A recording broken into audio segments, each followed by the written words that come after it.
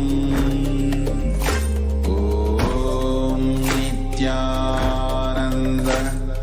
Paramashivoham. Om Nithyananda. Paramashivoham. Om Nithyananda. Paramashivoham. Om Nithyananda. Paramashivoham.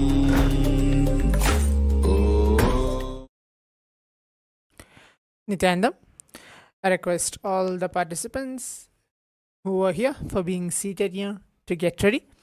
As in a few months, we're going to begin with the power manifestation session. Manifesting the powers of Paramashiva. Please get ready. Please bring your eye bands, pen and paper, and please be seated. Make sure you're keeping your cameras turned on.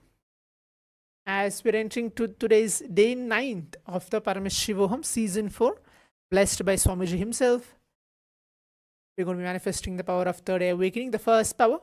And throughout the day, there'll be many different powerful cognition sessions and different power manifestation sessions for us all to receive Swamiji in today's Bhava Samadhi Darshan, which is a Sadhanrita Murti. Let us get ready for that as we're going to begin with the power manifestation shortly.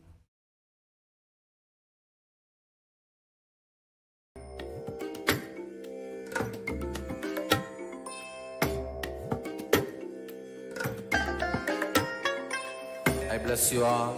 Let you all open all your three eyes and manifest the powers of Mahasadashiva. Om Nithyananda.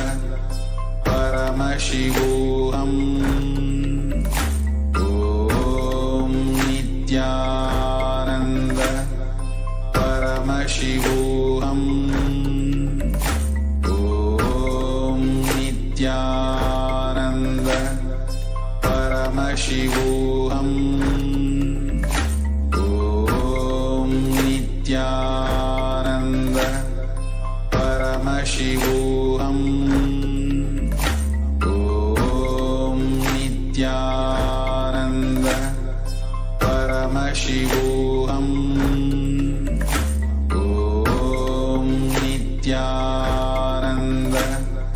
Paramashivoham. Om Nithyananda. Paramashivoham. Om Nithyananda. Paramashivoham. Om Nithyananda. Paramashivoham. Om Nithyananda.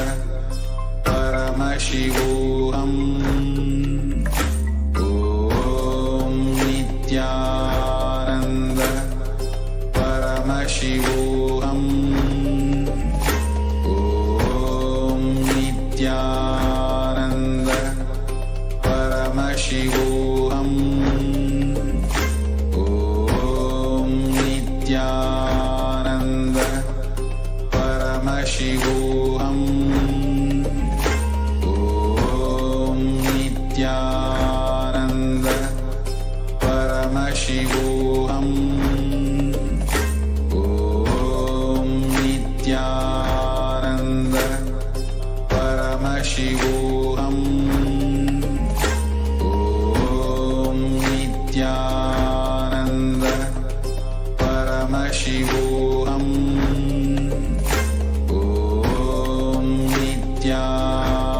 Nithyananda.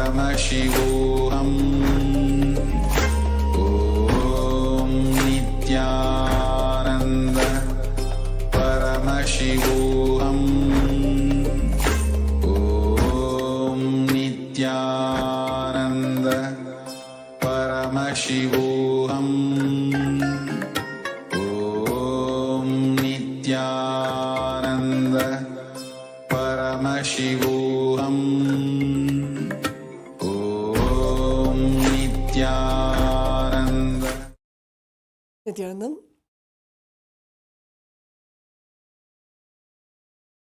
Welcoming all the Paramashivoham participants to this beautiful day of the day 9, season 4 of Paramashivoham. And after this wonderful Dvitiya Vinyasa Krama, let's all get ready to settle down to begin the power manifestation session. We'll be manifesting the power of third eye reading. Make sure you're seated, make sure you have the eye bands ready.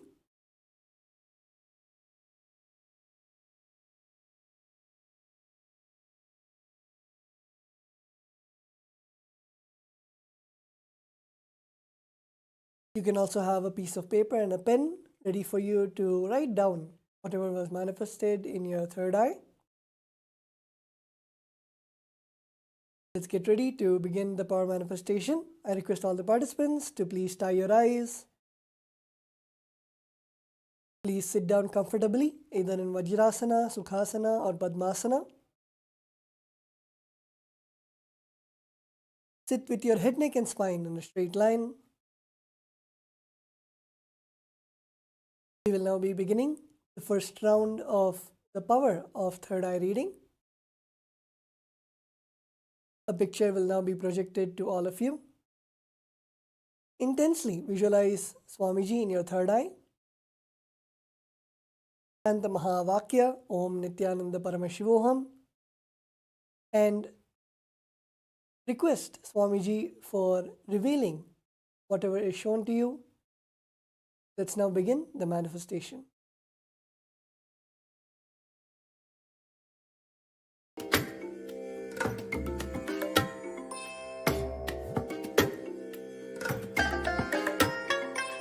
I bless you all.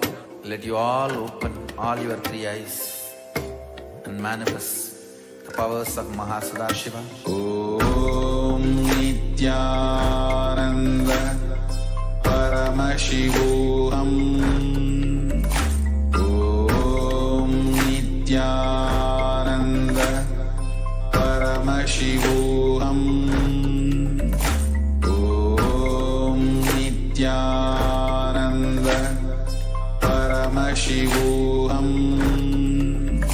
Om Nithyananda Paramashivoham. Om Nithyananda Paramashivoham. Om Nithyananda Paramashivoham. Om Nithyananda Paramashivoham. Om Nithyananda Paramashivoham. Om Nithyananda Paramashivoham. Om Nithyananda Paramashivoham. Om Nithyananda Paramashivoham.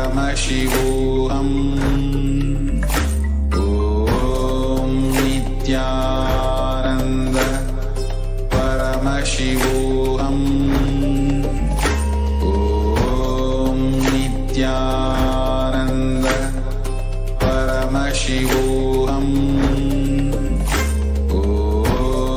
Nithyananda Paramashivoham.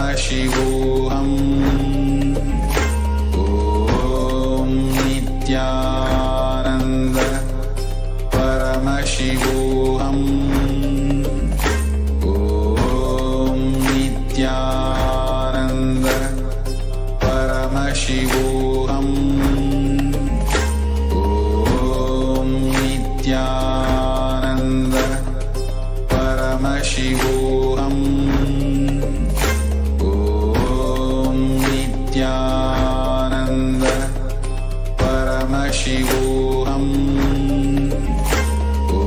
Om Nithyananda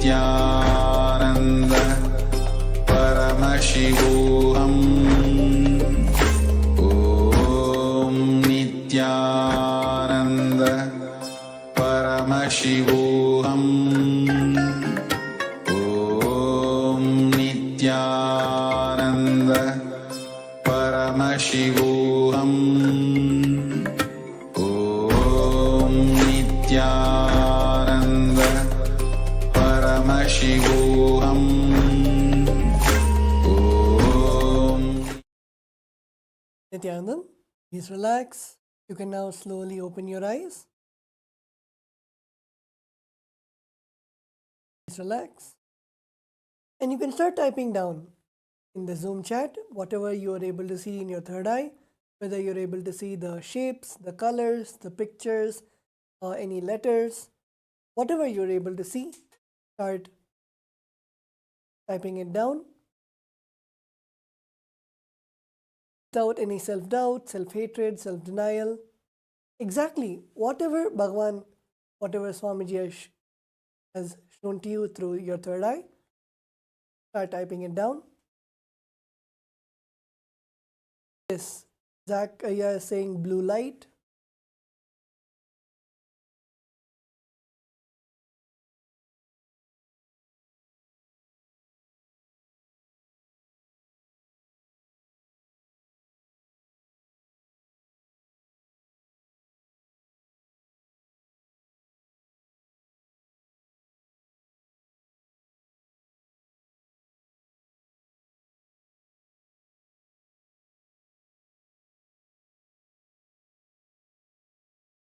Yes, Akasha is saying first I saw bright yellow and red leaf shapes. Later everything was white. Okay, wonderful.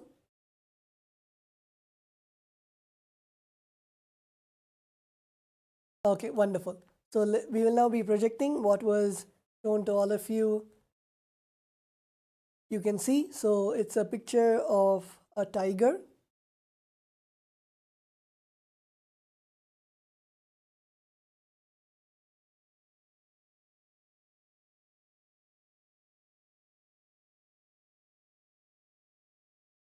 So we can see that, yes, like how Akashaya said, leaf shapes are there.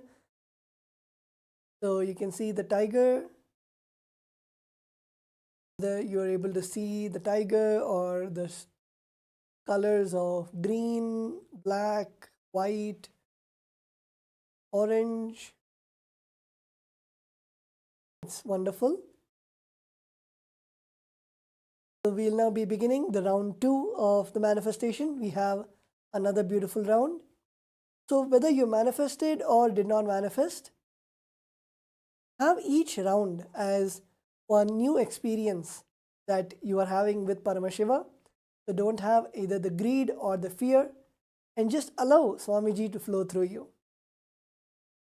So let's all close our eyes. Please make sure that you have the eye band and you are tightly covering your eyes so that there is no light.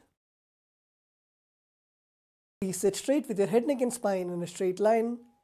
Visualize our beloved Swamiji in your third eye.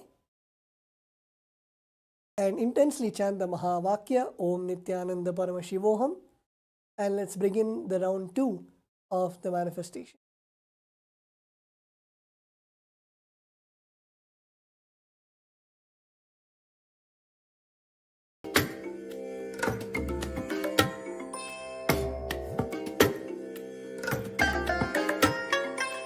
I bless you all.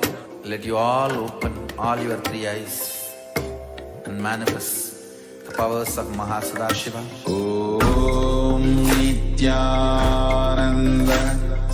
Paramashivoham. Om Nithyananda Paramashivoham. Om Nithyananda Paramashivoham. Om Nithyananda Paramashivoham. Om Nithyananda Paramashivoham. Om Nithyananda Paramashivoham. Nithyananda Paramashivoham. Om Nithyananda Paramashivoham. Om Nithyananda Paramashivoham. Om Nithyananda Paramashivoham.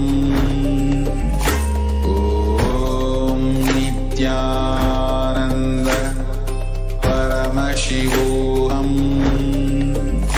Om Nithyananda Paramashivoham.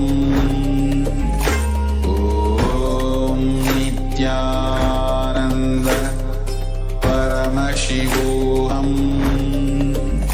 Om Nithyananda Paramashivoham. Om Nithyananda Paramashivoham. Om Nithyananda Paramashivoham. Om Nithyananda Paramashivoham. Om Nithyananda Paramashivoham.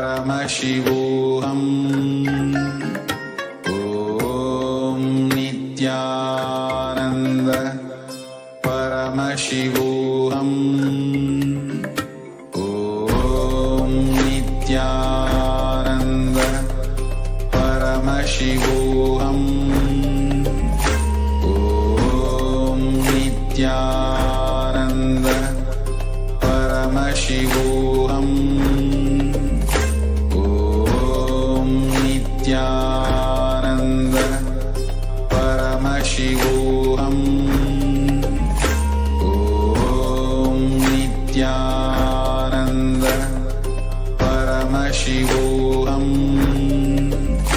Om Nithyananda Paramashivoham. Om Nithyananda Paramashivoham. Om Nithyananda Paramashivoham. Om Nithyananda Paramashivoham. Om Nithyananda Paramashivoham. Om Nithyananda Paramashivoham. Om Nithyananda Paramashivoham. Om Nithyanam. Please relax, and you can now open your eyes. Start typing down what was revealed to you in your third eye, whatever Swamiji showed you, whether it is colors or shapes or pictures or numbers or letters, whatever you are able to see. Try typing it down in the Zoom chat.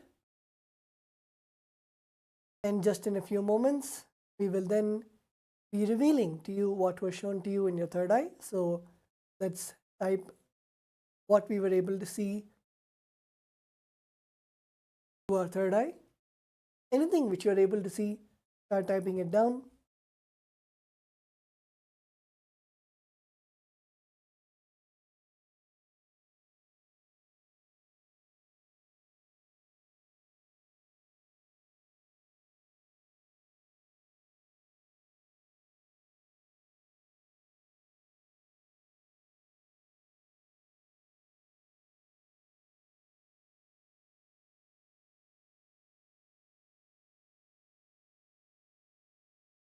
Okay, so we'll now be projecting to all of you the picture that was shown to everyone.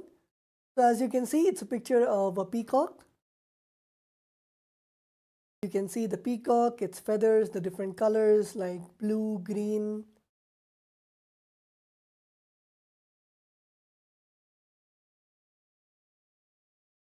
Wonderful. So with that, we will now be moving on to the next section. And before we move on to the next section, let's take a few moments to celebrate what we manifested today. You can take some time to go on social media and tag Swamiji in the social media accounts and request for blessings or share your experience of your manifestation today during the Power Manifestation session. And let's take a few moments to do that before we enter into the next session for today.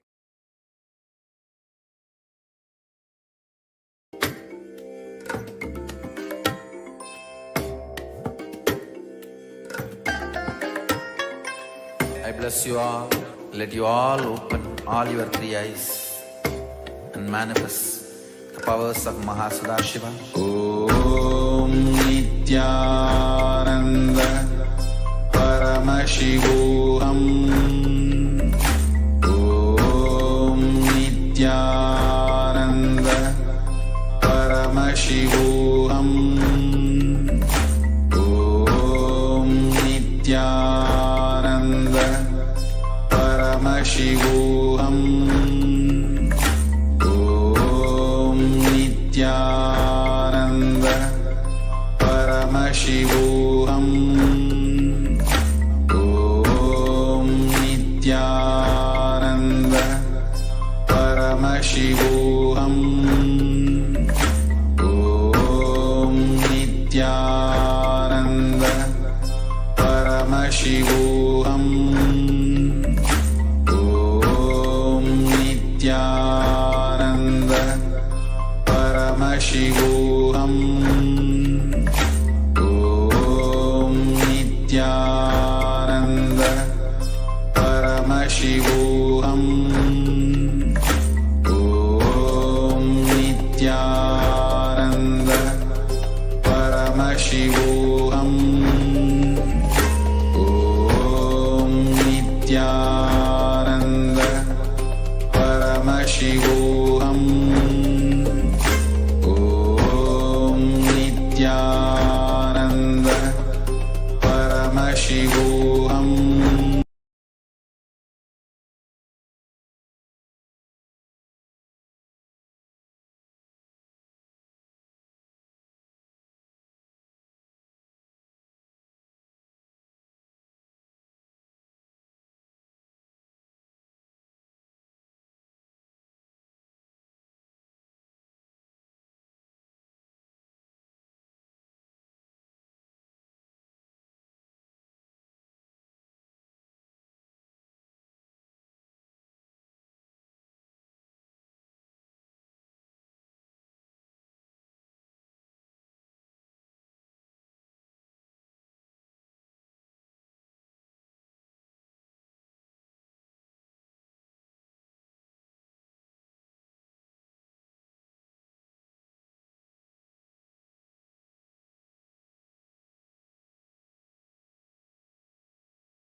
परमसुखदं केवलं ज्ञानमूर्तिं द्वन्द्वातीतं गगनसदृशं तत्त्वमस्याधिलक्ष्यम् एकं नित्यं विमलमचलं सर्वधी साक्षिभूतं भावातीतं त्रिगुणरहितं सद्गुरुं तं Namami.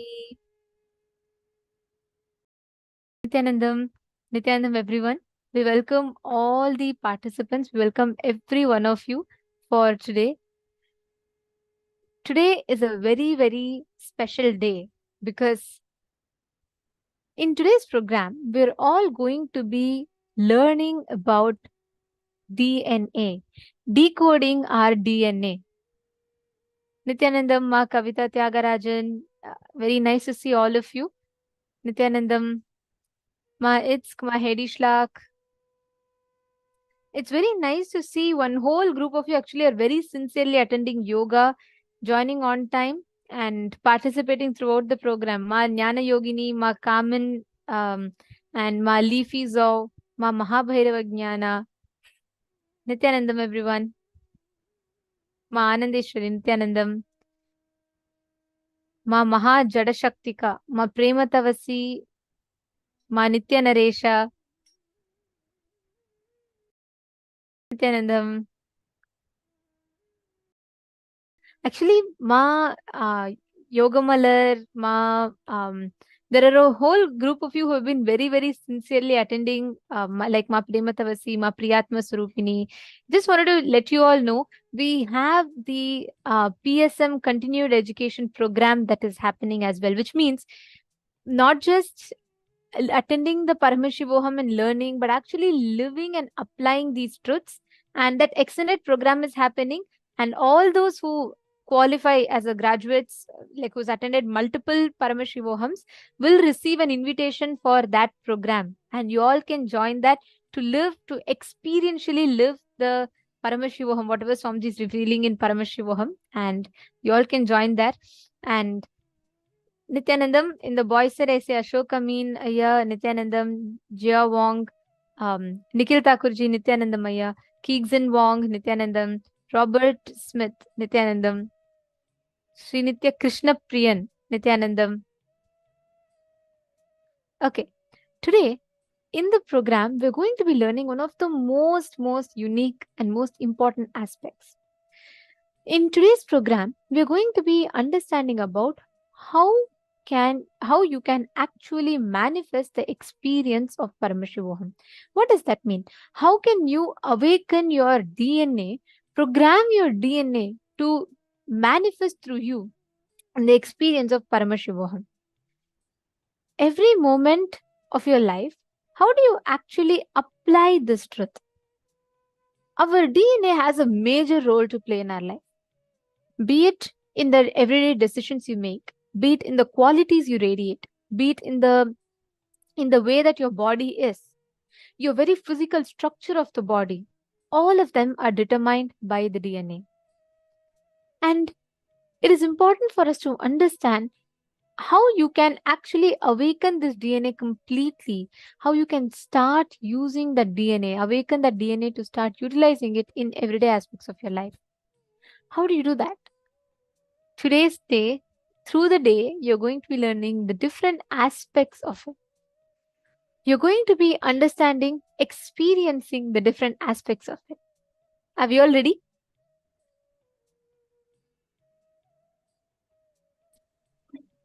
Today, all the participants that are here with us, just wanted to tell every one of you, if you have anyone that is, especially the people that have some genetic disorders, please take some time to reach out to them, and that will really help them in their lives, tremendously help them.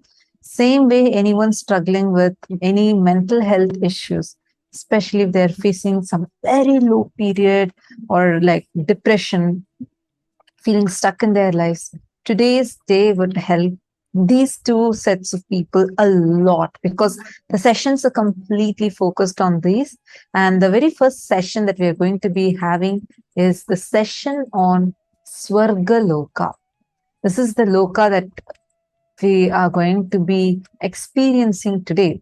This is the right above planet Earth. Not planet Earth, I should say the Bhumandala, the Bhuloka. The Loka that is there, that we are going to be experiencing, is called as the Swarga Loka. Like Bhur, Bhuvar and Swarga Loka. And this is the Loka that we all generally call as heaven. And it's not like just what we generally understand as heaven. It's not limited to that. It's much more than that. Swamiji is now going to be revealing its secrets. So let's listen to this revelation now from Swamiji. Swarga is not the heaven ordinary human beings understand. Swarga is not given to you if you believe in some ideas and don't believe in some ideas. Swarga or Naraka is manifested by you, by your time, space, elasticity, elongation possibility. When your space behaves with elasticity and manifests your time, either by elongating it or shrinking it, you manifest Swarga or Naraka in you. The time-space shift, elasticity base on which elongating or shrinking of the time experience happens in your being. That space is your identity. Your identity, your being is experienced by you. It is rooted in your ability to elongate the time or shrink the time. That is where you experience personal freedom.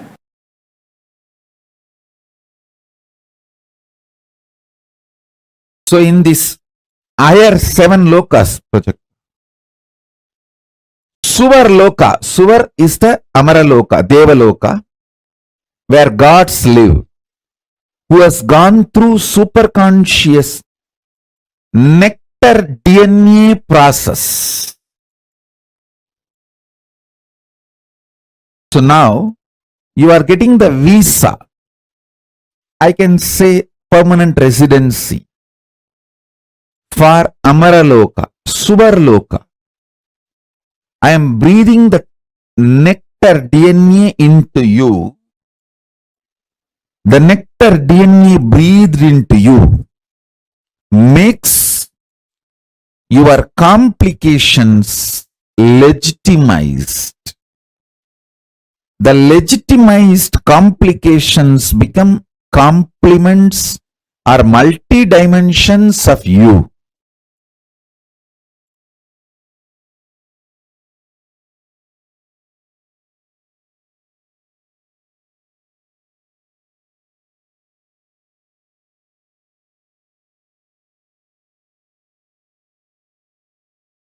First Loka,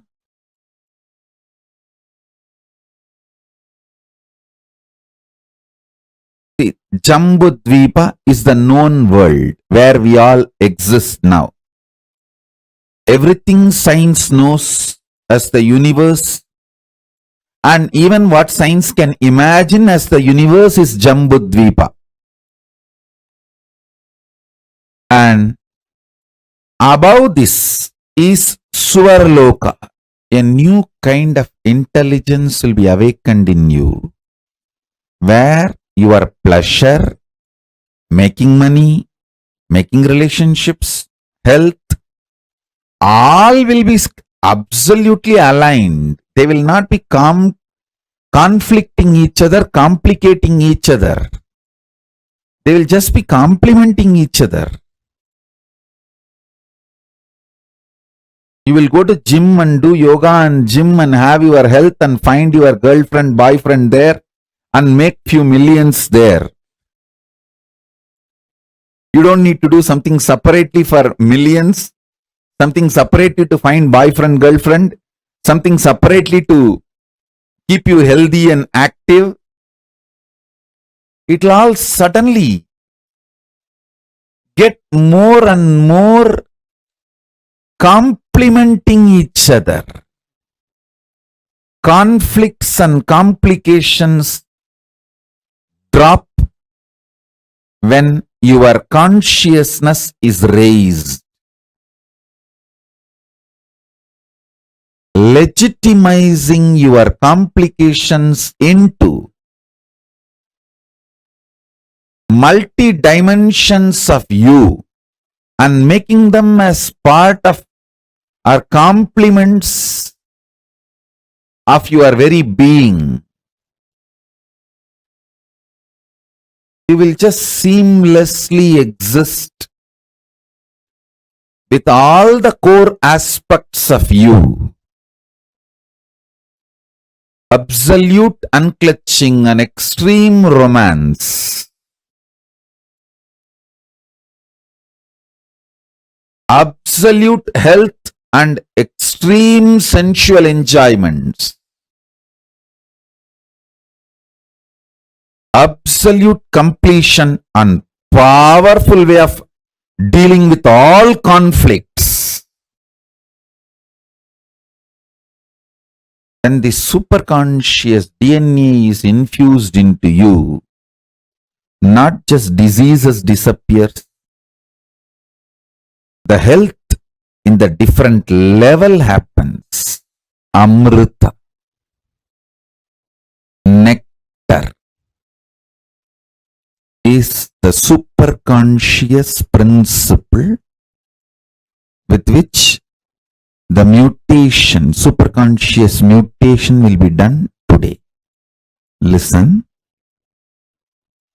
The first vertical time zone, Swarga Loka, it's called Amara Loka, where people who had superconscious mutation with the nectar lives. I'll define nectar. Listen. Nectar is the conscious energy. Amrita is the conscious energy when infused into you, makes all your complications legitimized. Listen to this word. Your complications are complications as long as you treat them illegitimate and you fight with them.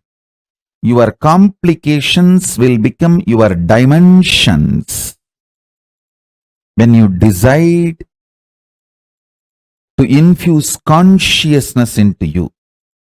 I know what I am talking. I'll give you an example.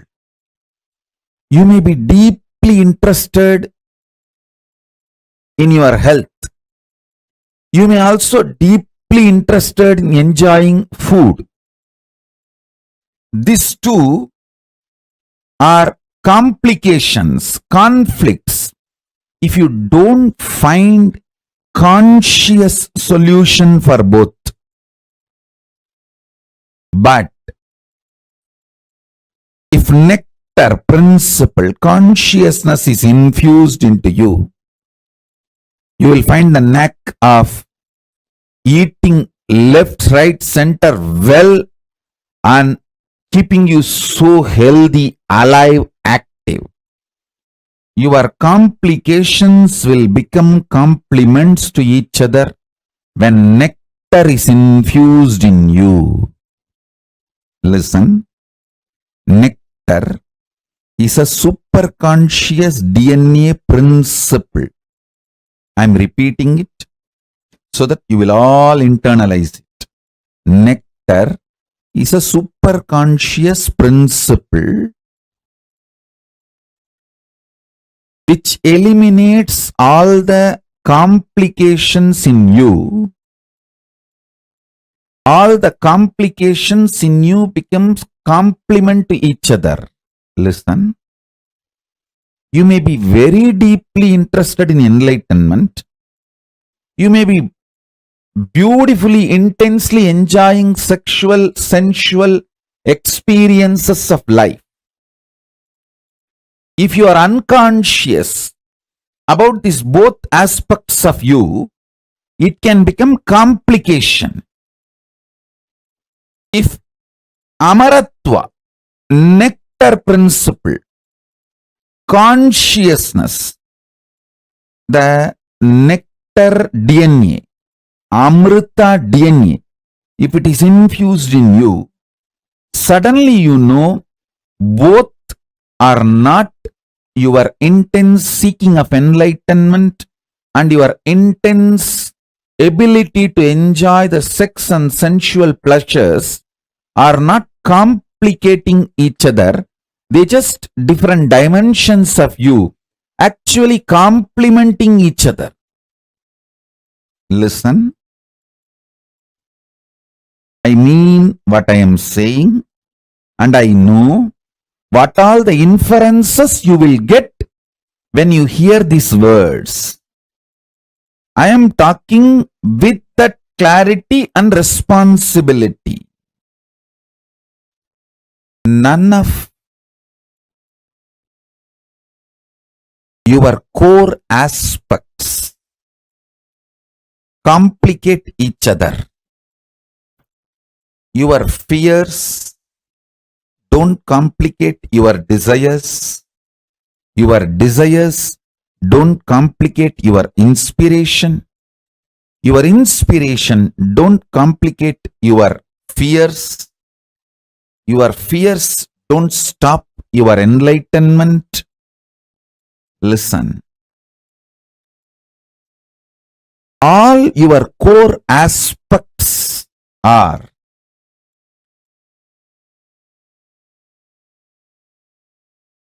actually complementing each other. A middle class BB, stupid fellows who are not interested in life, a life negative, demonic fellows, devilish fellows, they believe the middle class morals of life.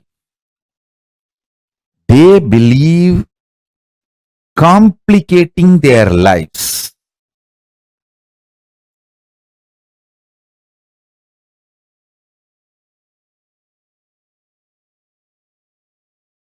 When nectar DNA, Amrita DNA is infused in you, you will realize everything in you is immortal.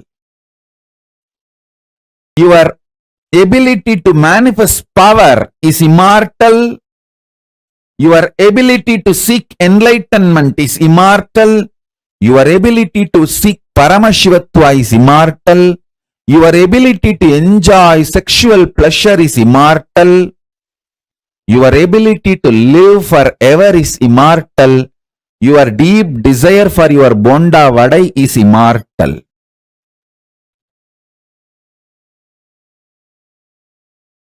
Nothing need to be eliminated or complicated in your existence. Listen, what I am telling you is Deva Rahasya. What I am telling you is the Deva Rahasya. This is the principle of Amrita DNA. When Amrita DNA enters into you, you are allowed into Swarga Loka. Swarga Loka does not allow cheap slum dogs. It's like you enter into a grand 7-star casino in Las Vegas and ask, oh, is gambling moral? Is it not sin? Hey, if you know it is sin, why did you come all the way to Las Vegas and get into this 7-star casino, spending thousands of dollars? You have come here to ask this question? Then go and sit where you are and ask all these questions. There are some places the questions have no answer. Those questions just become irrelevant. Swarga Loka is the place where complications become irrelevant. All your dimensions become immortal. Nothing conflicts each other, nothing complicates each other, nothing confuses each other. A unique organized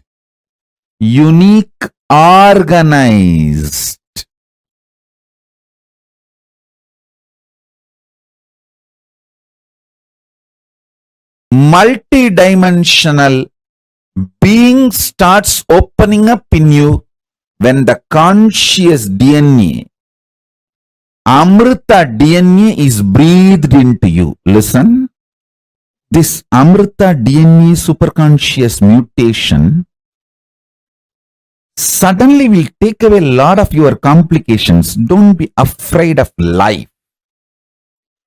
Don't be afraid of life.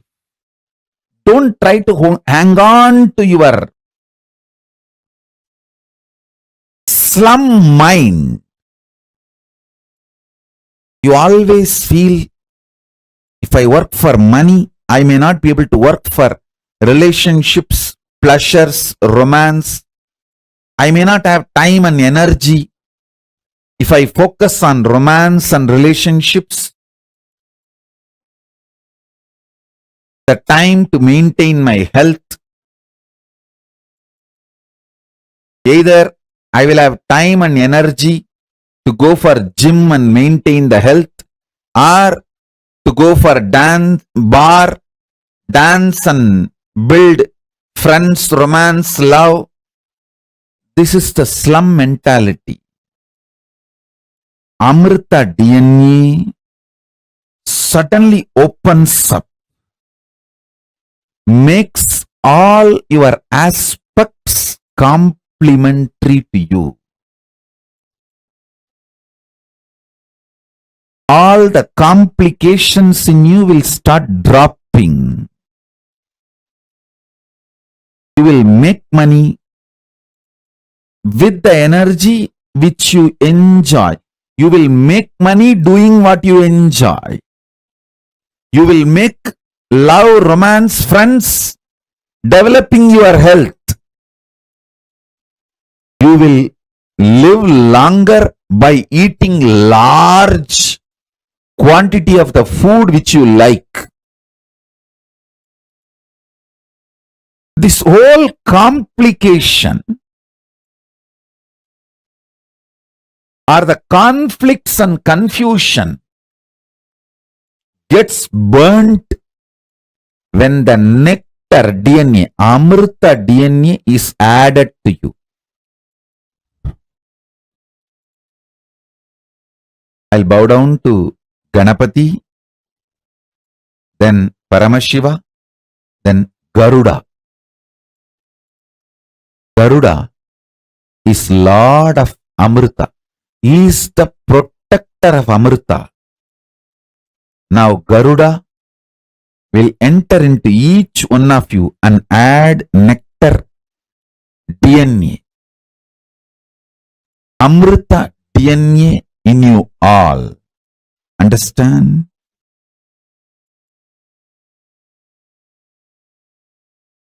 Amrita gives entry into Amara Loka, which is Swarga Loka, the first vertical time zone.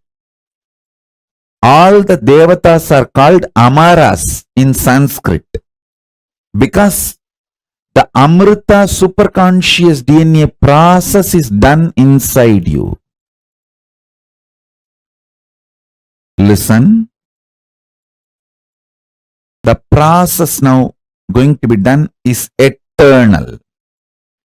Nectar principle, Amrita principle infuses such vast consciousness in you. The inner space goes through such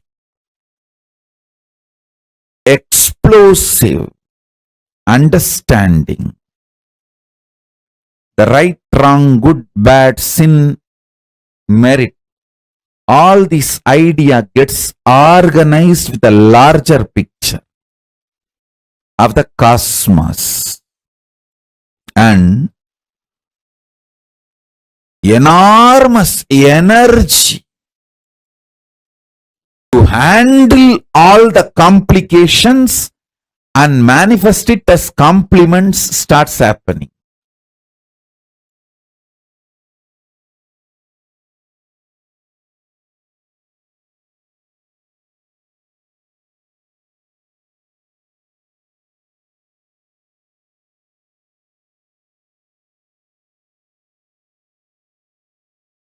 In human level, whatever you perceive as complication, all of that is blasted with Amrita, nectar DNA. And this nectar DNA suddenly makes each of your complication immortal, and that becomes complement dimensions of you. No more complication.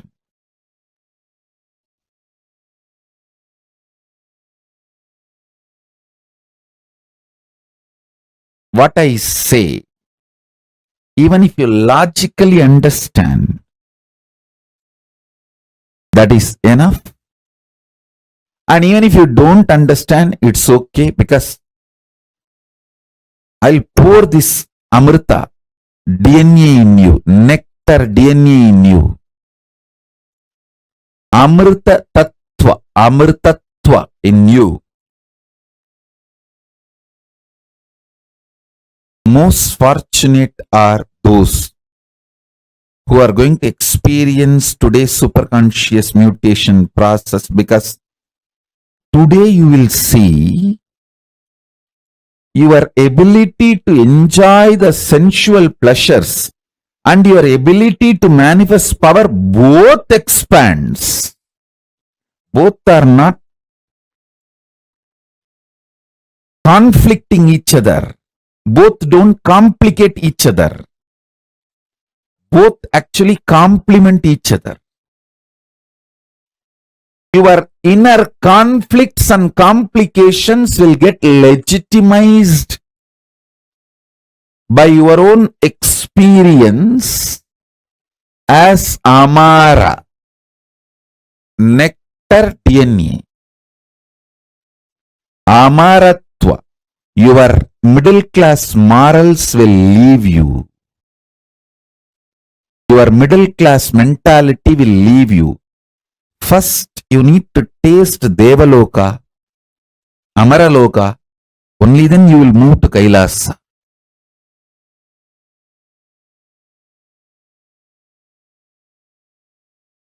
Listen.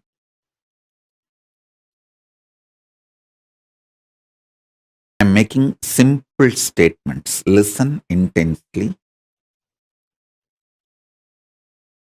The part of you which you denied due to your self-doubt, self-hatred, self-denial. SDHD.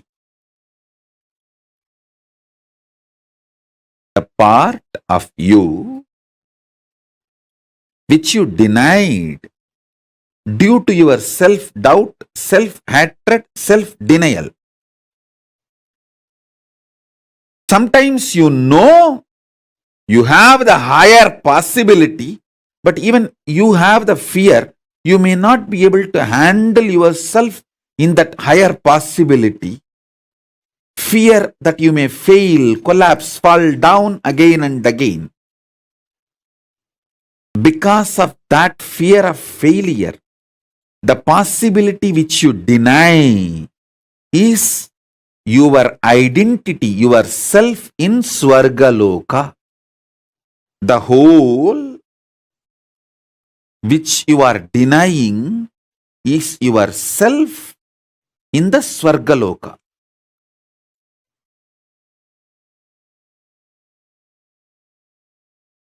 When you decide to live that whole,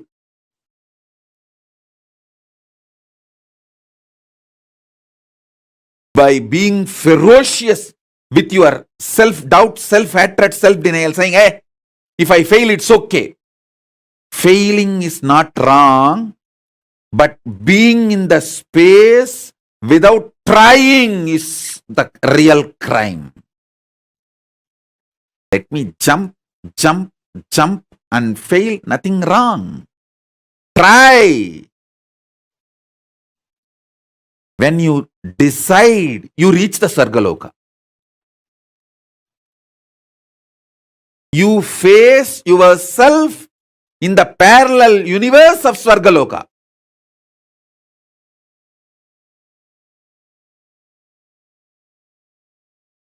When you are frustrated, angry, I tell you, highest renunciation, greatest tyaga is renouncing your self-hatred. See, Paramashiva worshipped in Devaloka. In Indraloka, he is called as Tyagaraja. I was wondering, Paramashiva worshipped in Swarga should be called as the Raja of the pleasure, king of pleasure. Why is he called as Tyagaraja? Musukunda Chakravarti, the Chola king of Tiruvarur, when he went to Swarga, Indraloka, understand, Hindus had a regular communication and travel to other dimensions. It was a lifestyle for us. It is a lifestyle even now for us. We used to go and come to other dimensions. It used to be very usual, regular. Till we were invaded and all the science was destroyed and demonized. Much was destroyed. The remaining left over was demonized. The Musukunda Chakravarti went to Swarga Loka and he even helped Devatas in their war with Rakshasas. Because he helped and they won the war, the Devatas head of the gods, Indra, wanted to gift him something. He asked, "O Musukunda, you are such an amazing help and support and friend for me. Please ask what do you want." And do you know funny thing? Musukunda Chakravarti did not ask, "I want to stay in Swarga." No. He said, "My Chola kingdom is much more amazing than Swarga. There's nothing you can give me. There's nothing you can give me. I have everything more than Swarga." I looked around. It looks too poor. There's nothing which is not there in Chola Samrajya, Chola kingdom in Swarga. Indra was very ashamed. He said, please ask something, because I need to keep my pride and I need to save my face. I have to gift you something. You came all the way from Bhuloka and helped me and I won the war because of your strategies and support. Please ask something and take. So it will give me a feeling fulfilled. And I showed my gratitude. Then Musukunda Chakravarti said, all right. One thing I liked in your Devaloka, Indraloka, beautiful deity of Paramashiva you are worshipping. In Tiruvarur we have a great temple, but our main deity, Paramashiva, is Swayambhu Murti. The deity you are worshipping is an amazing deity. I wanted to take this deity as a Utsav Murti for my Tiruvarur temple. Indra was first He was shocked that because his own Atma Murti, the worshipping deity, is asking. Then finally he felt all right. Anyway, he asked for some gift, so I should not say no. And he gives the deity to him. That deity is called Tyagaraja Swami. So the god of Devaloka is Tyagaraja. It should be Bhogaraja. If you see logically, Mahadeva's version who gives all the bhogas, like either it should be Swarnagarshana Bhairava or Bhoga Raja, something like that, who gives all the pleasures. But surprisingly, God of Indraloka is called Tyagaraja.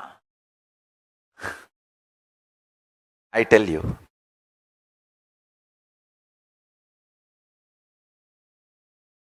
If you learn Tyaga, you will be in Swarga. If you learn Tyaga, you will be in Devaloka. If you learn Tyaga, you will be in Indraloka. Actually, as per the document, it says the god of Devaloka. In Devaloka, there are 3 divisions. Swarga. Swarga is like a name of that whole dimension. Bhur, Bhuva, Suva. That whole dimension is called Swarga. In Swarga, Devaloka. In Devaloka, there is one part called Indraloka. So all the 3 words you should not confuse. It's like address. Swarga is the address of the dimension, like a nation. Devaloka is like a state. Indraloka is like a headquarters. Understand? Hindus had a clear communication, traveling, even luggage transportation. Things used to go from here to there and from there to here. With other planes of existence. Nobody is alien for us in the whole cosmos. That is why the word alien does not exist in Hinduism. Understand? I was wondering why God of Devaloka is called Tyagaraja. Either he should be called Yogaraja. If you do yoga, you will reach Devaloka. Or he should be called Bhogaraja. In Devaloka, he is the Paramashiva gives all the bhogas to anyone who wants any bhoga. He should be called Bhogaraja or Yogaraja. Why Tyagaraja? Tyaga is the key to become God. The most difficult Tyaga is renouncing self-hatred, because the society teaches you self-hatred is great. It makes you delude between humbleness and self-hatred. Listen. Humbleness is not self-hatred. Listen carefully. Self-hatred is thinking you are less. Humbleness is thinking about you less. Less self-remembrance is humbleness. Self-hatred is constantly thinking about you, but very cheap, very low. Understand, there is a big difference between humbleness and self-hatred. Person with self-hatred will never be really humble. Adivinayam durta lakshanam. He will show himself very humble. But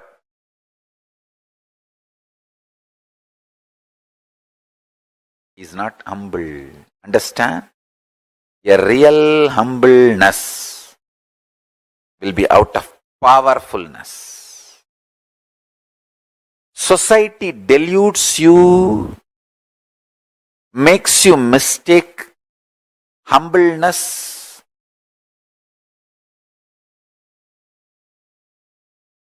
your humbleness as self-hatred. And as you always in the state of self-hatred, so that you will be humble.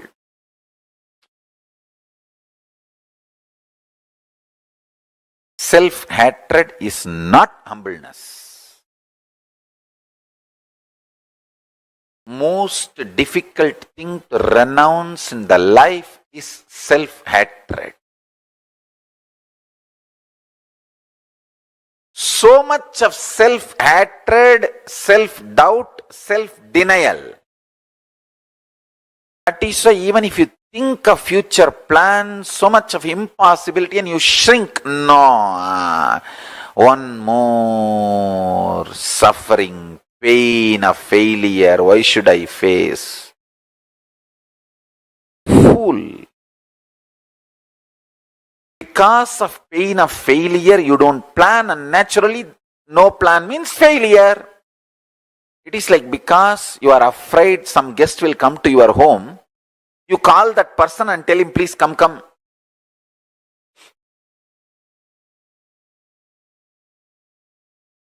You are afraid failure will come to your life, and you stop planning and force the failure to come to your life.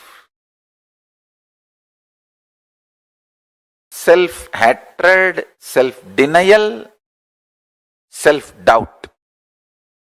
Most difficult thing to renounce in your life is SDHD. Renounce that. Dhira, courage is moving the SDHD out and having the vision for your future.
Swarga Loka, the first parallel universe after Loka is Swarga Loka. That's actually the first proper parallel universe, because Swamiji says Loka is just like an open dimension. There's no Loka there. It's just like a space. Swarga Loka, like the way Swamiji explained it, is so beautiful, because we never really understand. When we all talk about the concept of heaven, we think heaven means, oh, okay, it's all about pleasure. But what exactly is heaven? When we say pleasure, our understanding of pleasure is so filled with the limited understandings of what we experience in Bhuloka. But like Swamiji beautifully explained, Swarga Loka is the space where you can decide only for life. The place where nothing can ever go wrong. That is where gods live. Actually, our body is hardwired to migrate to these vertical time zones. When you go to Swarga Loka, it is also called as Amara Loka. You know why? Because it's absolute youth, absolute excitement, energy, power, absolute bliss, no boredom, no tiredness, eternal life. Eternal life is what is called as Amara Loka.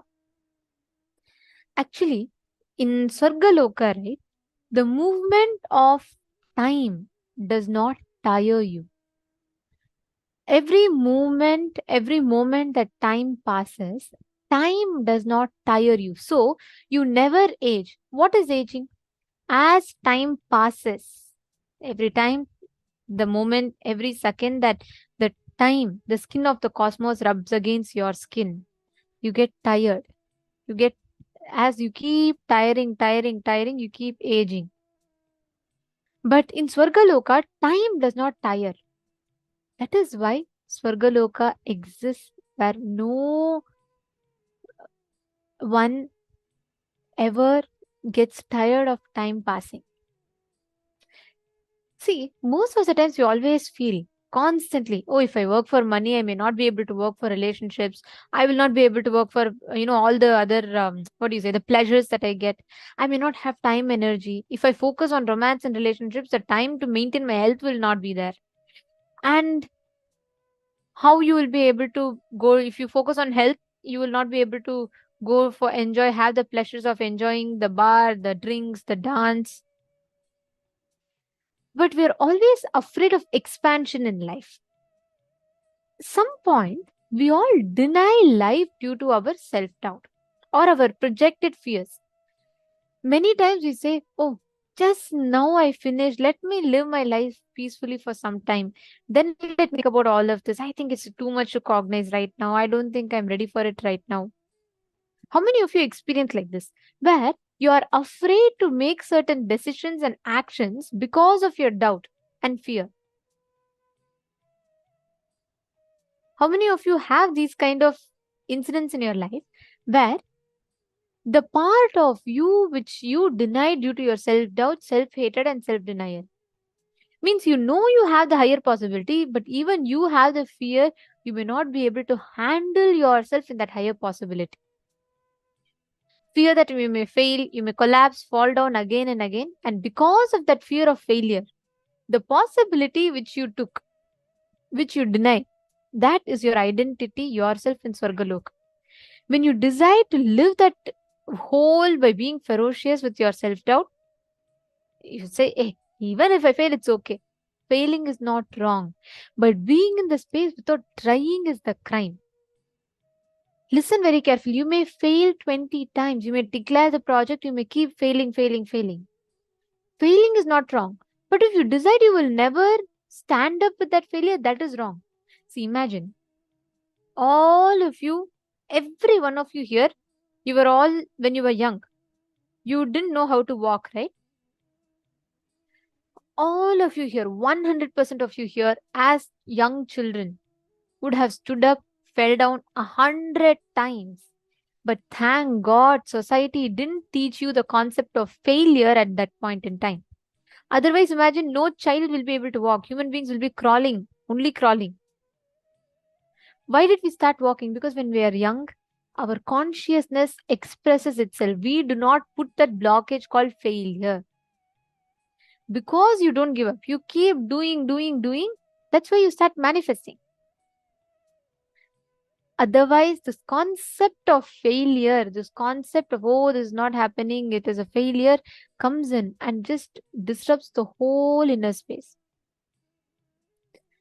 Otherwise, Ma, Melanie is saying, Ma, that is such an astounding thing to realize. Isn't it so true, Ma? Like, imagine, otherwise, all of us would have by now only been crawling, correct? Imagine the first time you fell, if your mother told you, oh God, it's a failure. You're a failure, you're not being able to stand. If the concept of failure was introduced to you, the whole humanity would be like lame. Nobody will be able to walk, will be crawling. Or probably never realizing a potential even to move. Because you did not know, first time when you fell, you thought it's okay. Again you stood up.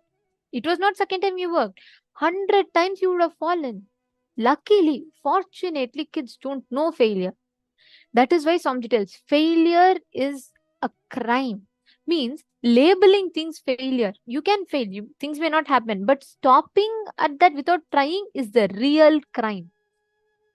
That means Swamiji tells that's worse than suicide because you're destroying your own possibility. You're denying your possibility. How many of you are catching this? See, for example, you may be in a situation where 5 years you try to earn money, but you're not able to make money. Again, being afraid of trying is the crime, is the Atmahatya. is a spiritual suicide you commit. Because just by you deciding not to further, you are denying a possibility of yourself. Actually, I request every one of you here to take a few minutes, pen down what are all the decisions you made where you denied because of your self doubt or self denial. Take a few minutes and please pen down all the situations where you denied your higher possibility because of your self doubt and self denial.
please relax.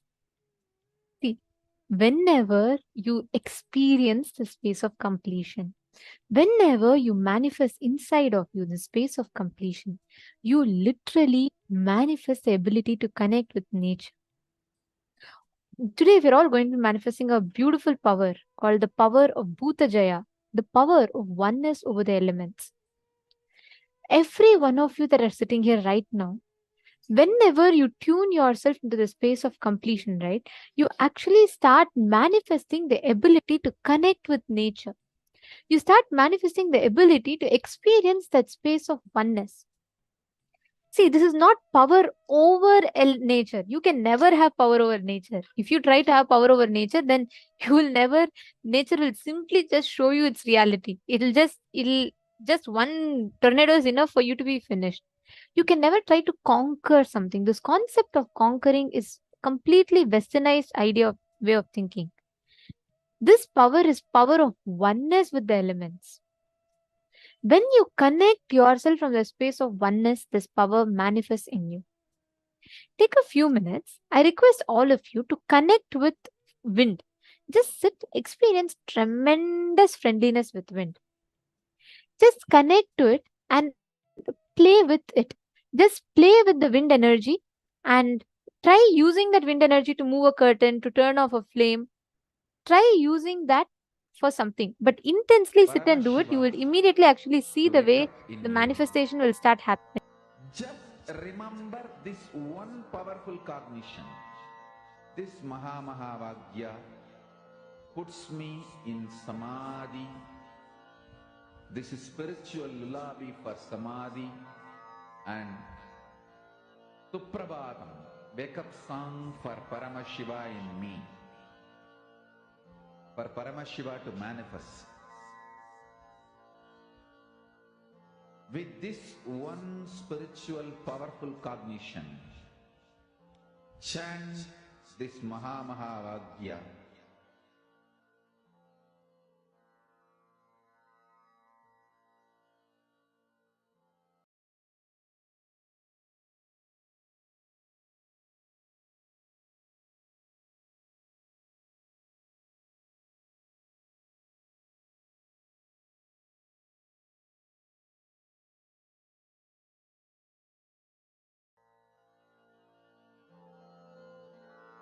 Mahavakya, spiritual lullaby for Samadhi, and Suprabhatam, wake up call, wake up song for Paramashiva, for Paramashiva to manifest. With this one spiritual powerful cognition, chant this Mahavakya. Om Nithyananda Paramashivoham. Om Nithyananda Paramashivoham. Om Nithyananda Paramashivoham. Om Nithyananda Paramashivoham. Om Nithyananda Paramashivoham. Om Nithyananda Paramashivoham. Om